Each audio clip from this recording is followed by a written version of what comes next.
livre, para todas as idades.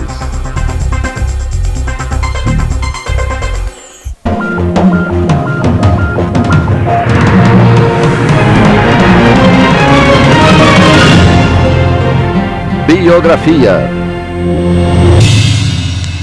Sylvester Stallone.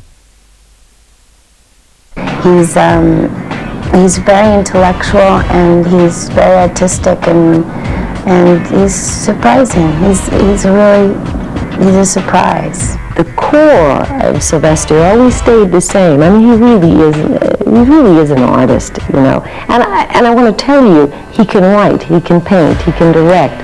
He's a poet, and that's who he is. He paints huge paintings, very bold colors, and he uses a lot of thick paint. I have seen some really great work, paintings he's done of himself as Rocky, but they're just abstract paintings also, which are my favorites. Rocky e pouco mais. He tries to send this scent, you know, of being like, leave me the hell alone, and, you know, I don't want to bother with nobody, but it's all crap. He always gives everybody everything. He gives them his life, his soul, every inch of him he can possibly give. And then when they don't sort of come around, it's just very disappointing. And I have to keep reminding him it's a business. These aren't really your friends. You have your friends, and you have to separate the two. And I think he has a hard time doing that. When there's a falling out between people who you assumed were your friends, they go, it's just business.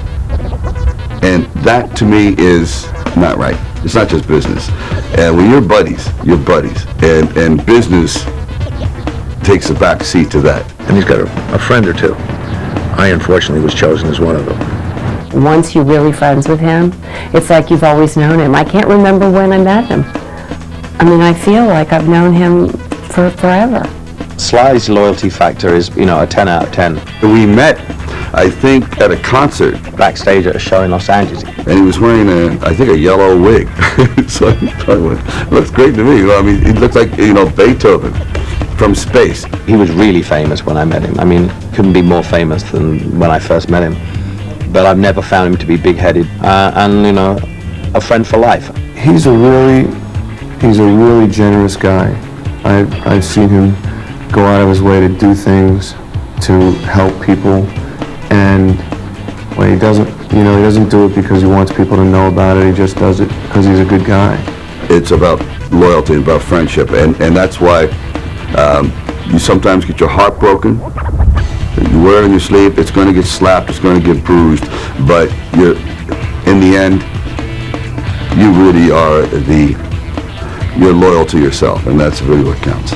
He has a very sensitive side to him. He's a very gentle man, and that's what I see in Rocky. I see a person that is just all heart. And when I met him, I didn't expect to see that after I got to know him, was that side of him, and that surprised me.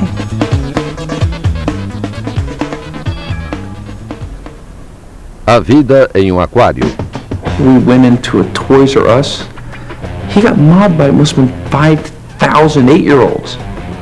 Hey, what's going on? I mean, usually it's, you know, like guys, hey, Rocky, I love you. Can I have an autograph over here? It's kids.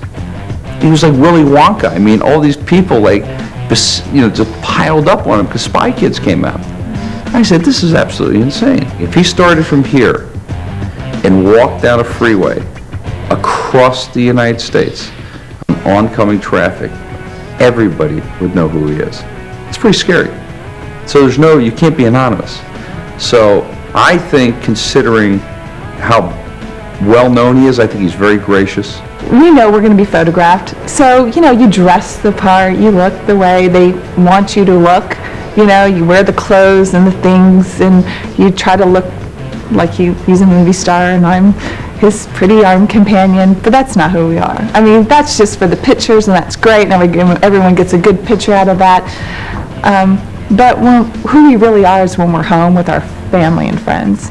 For 20 years, I was very, very ambitious and trying to do everything and completely absorbed in the blur of acquisition and getting things and trying to acquire more power, more this, more notoriety, and whatever. And I don't care what anyone says, that's what it's all about. And that quite often requires abandoning a lot of your private life. And I did that. And now if I had to do it in retrospect, it's not worth it. But I didn't know then, because the way I was raised was a different concept. My mother's side of the family were very educated. They were lawyers, and my father's, was a hard-working immigrant guy from Italy. It was not unlike most 1950s baby boom childhoods. Broken home. Parents got married multiple times. Yeah, we hit a lot of potholes in the road of life. We are, the American tale. I mean, they came over in the bottom of a boat in the 30s. Self-made people that were still trying to figure out the American dream.